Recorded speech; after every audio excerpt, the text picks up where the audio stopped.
Bismillahirrahmanirrahim. Assalamualaikum warahmatullahi wabarakatuh.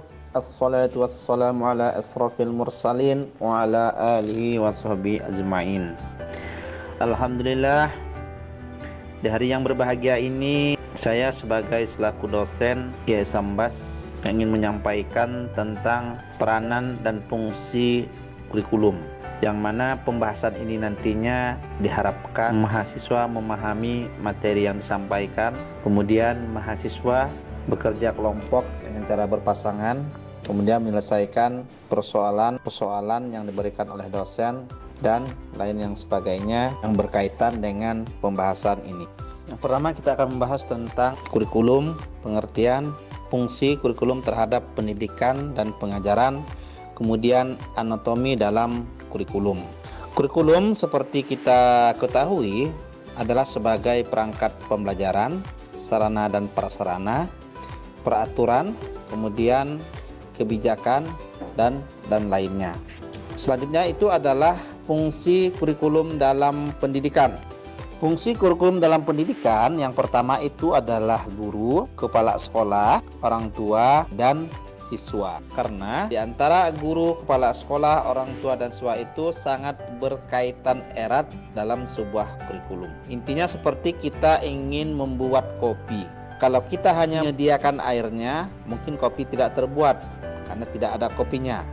Maka dengan itu kita menyiapkan air, kita menyiapkan gula, kita menyiapkan kopi, kita menyiapkan sendok, kita menyiapkan juga gelas sehingga dicampur aduk dan jadilah menjadi kopi.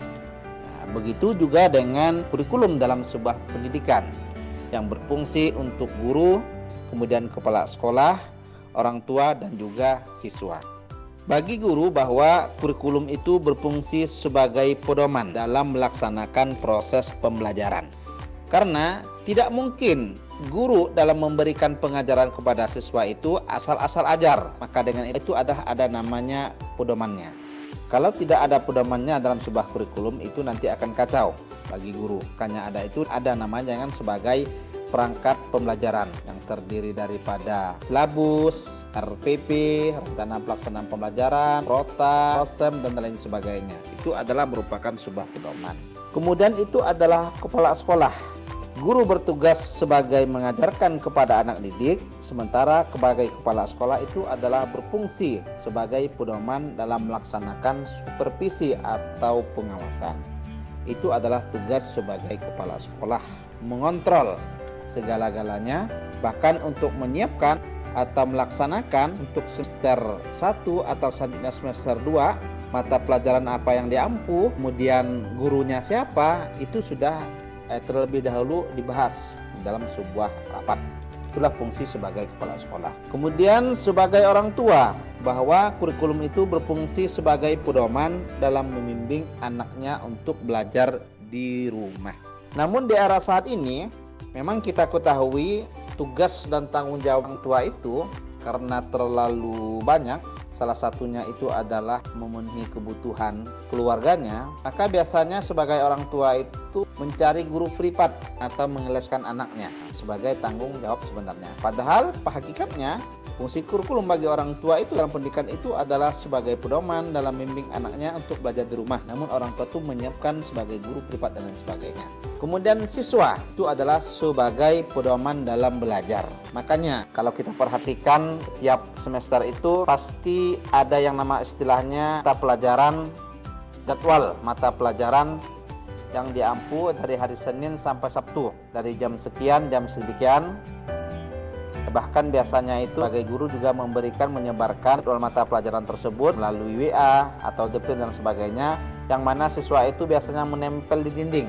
Jadi dia tidak lagi perlu bertanya-tanya tentang mata pelajaran apa hari Senin itu disiapkan, tapi sudah ada jadwalnya masing-masing. Itulah sebagai siswa, pedoman untuk belajar. Selanjutnya itu adalah hubungan pendidikan dalam kurikulum. Itu ada 4 kategori. Yang pertama itu adalah pendidikan klasik, pendidikan pribadi, teknologi pendidikan, dan pendidikan interaksional. Hubungan pendidikan dalam kurikulum yakni yang pertama itu adalah pendidikan klasik, yang mana pendidikan yang berfungsi sebagai upaya memelihara dan meneruskan warisan bangsa.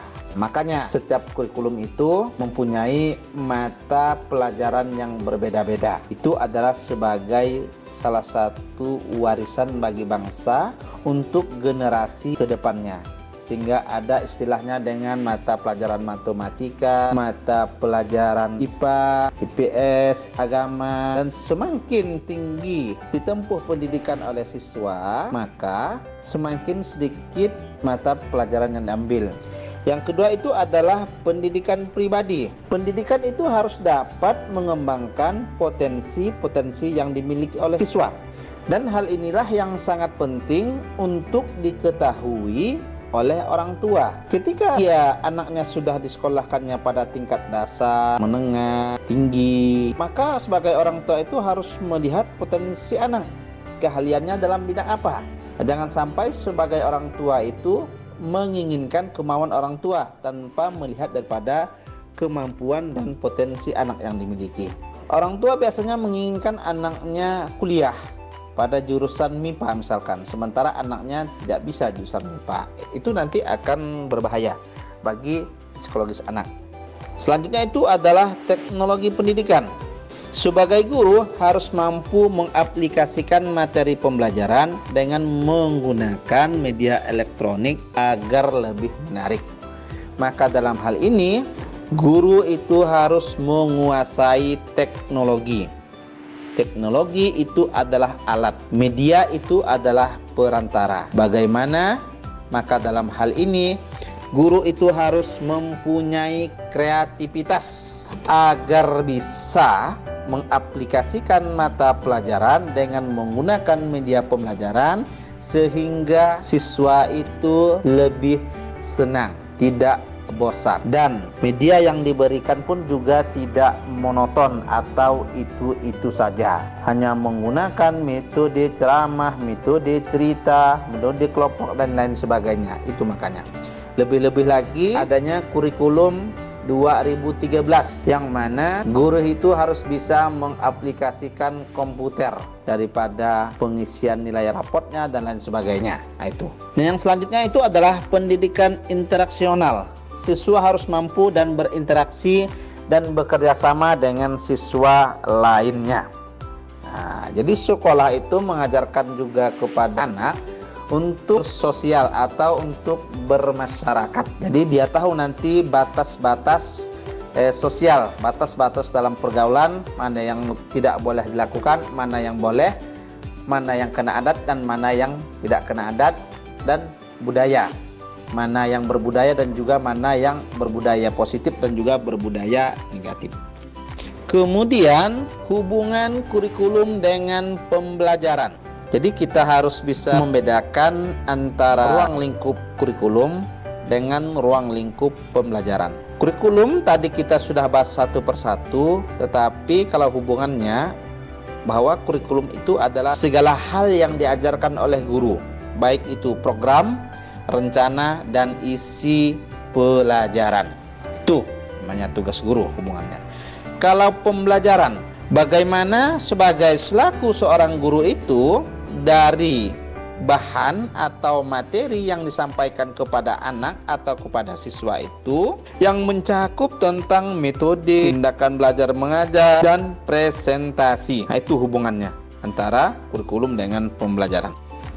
Mungkin ini yang dapat disampaikan tentang kurikulum, fungsinya kurikulum terhadap pendidikan dan pengajaran. Mudah-mudahan dari materi yang disampaikan mahasiswa sebagai mahasiswa memahaminya dan nanti akan diterapkan oleh mahasiswa yang bersangkutan ketika sudah selesai kuliah.